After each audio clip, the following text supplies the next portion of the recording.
और मैं एक कैंसर स्पेशलिस्ट हूँ। आज मैं आपको कैंसर के थोड़े से शुरुआती साइंस एंड सिम्टम्स के बारे में जानकारी दूंगी,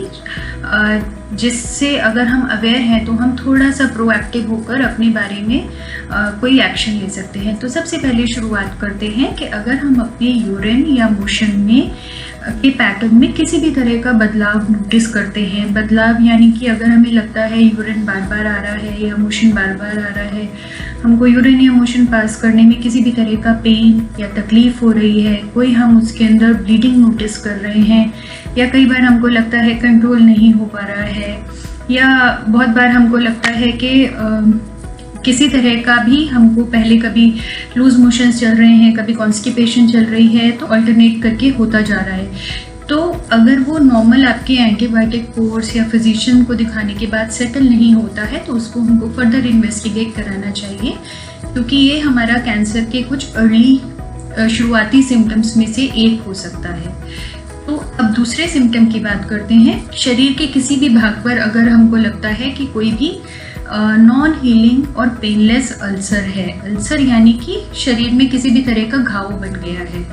तो यूजुअली अगर पेन होता है तो हम लोग वैसे ही डॉक्टर के पास चले जाते हैं। तो इसलिए पेनलेस अल्सर जो होता है वो कैंसर की एक कैरेक्टरिस्टिक फीचर होती है। हमें अगर कोई अल्सर ऐसे ही हो गया है और वो ठीक नहीं हो रहा है तो उसको भी नेग्लेक्ट नहीं करना चाहिए, उसको फर्दर इन्वेस्टिगेट करना चाहिए। समटाइम्स बायोप्सी की भी ज़रूरत होती है।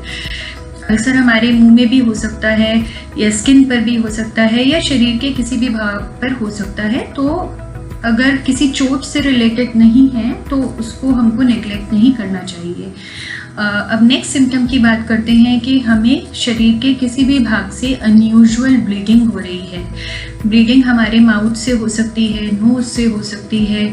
मोशन में हो सकती है, यूरिन में हो सकती है, या पीरियड्स की जो ब्लीडिंग एवरी मंथ होती है वो पीरियोडिक ब्लीडिंग ना होकर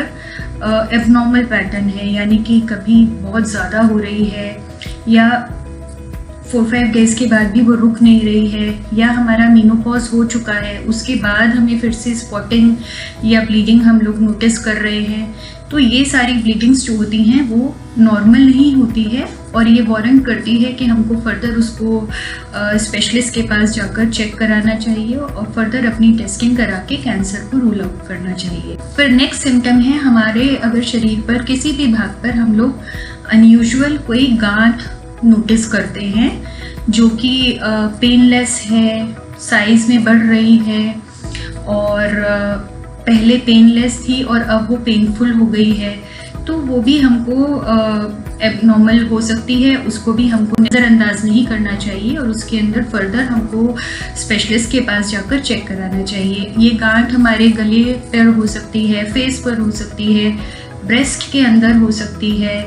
और शरीर के किसी भी हिस्से पर हो सकती है। तो सकता है कि वो नॉर्मल हो जब आप दिखाएं, और हो सकता है कि वो कैंसर का भी एक सिम्टम हो सकता है। तो कोई भी अनयूजुअल गांठ को भी हमको नज़रअंदाज नहीं करना चाहिए। नेक्स्ट सिम्टम है अगर खाना निगलने में कोई प्रॉब्लम हो रही है, खाने के बाद भारीपन महसूस होता है, लगता है पेट फूल रहा है, अजीब सा हमको वॉमिटिंग जैसा फील होता है, या हमको लगता है अच्छे से डाइजेशन नहीं हो रहा है, तो हम जिसको आम भाषा में इंडाइजेशन कहते हैं, तो हमको इंडाइजेशन कहकर उसको नज़रअंदाज नहीं करना चाहिए, क्योंकि ये भी कैंसर के कुछ नॉन स्पेसिफिक सिम्टम्स होते हैं जिनको अगर हम नज़रअंदाज कर देते हैं तो अंदर एक बहुत बड़ा कैंसर उसके छुपा हो सकता है। तो please get your self checked अगर आपको इनमें से कोई भी सिम्टम होता है, क्योंकि ये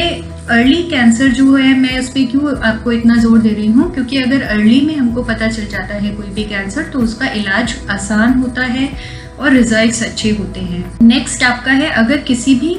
बिना कारण के आपका वजन कम होते जा रहा है। समटाइम्स तो हम लोग डाइटिंग करते हैं या फूड रेस्ट्रिक्शन करते हैं, अगर ऐसा कुछ भी नहीं हम लोग अपनी लाइफस्टाइल में चेंज किया है और तब भी हमारा वजन अगर कम होता जा रहा है तो भी हमको अनएक्सप्लेन्ड वेट लॉस को भी चेक कराना चाहिए, क्योंकि कई बार वजन कम होना ही कैंसर का एक अर्ली सिम्टम हो सकता है। बहुत समय से कोई खांसी चल रही है, खाना निगलने में दिक्कत आती है, आवाज़ में कोई बदलाव होता है, सांस लेने में दिक्कत हो रही है, कई बार हमारे शरीर पे नील पड़ जाते हैं या अजीब अजीब से धब्बे पड़ जाते हैं, या बार बार हमको इन्फेक्शंस हो रहे हैं, बुखार के एपिसोड हो रहे हैं, तो कई बार ये भी एक शुरुआती सिम्टम होता है। तो मैंने आपको बहुत सारे ऐसे ब्रॉडली सिम्टम्स बताए हैं जो कि आते हैं हमारे बॉडी में और फिर ठीक हो जाते हैं, बट मेरा एम्फेसिस उन सिम्टम्स पे रहेगा जो कि आपके नॉर्मल कोर्स ऑफ एंटीबायोटिक या नॉर्मल मेडिकेशन से नहीं सही हो रहे हैं और परसिस्ट कर रहे हैं 2 हफ्ते के ऊपर, तो एटलीस्ट स्पेशलिस्ट के पास जाकर आप चेक कराइए। जितना अर्ली आप हमारे पास आते हैं उतना ही इलाज के रिजल्ट्स बेटर होते हैं, खर्चा कम होता है और पेशेंट के ठीक होने के चांसेस ज़्यादा होते हैं। तो प्लीज़ गेट योरसेल्फ चेक। अगर इनमें से कोई भी सिम्टम आपको अपने बॉडी के अंदर या अपने फैमिली मेम्बर्स के अंदर दिखाई देता है तो please get yourself check. Thank you so much.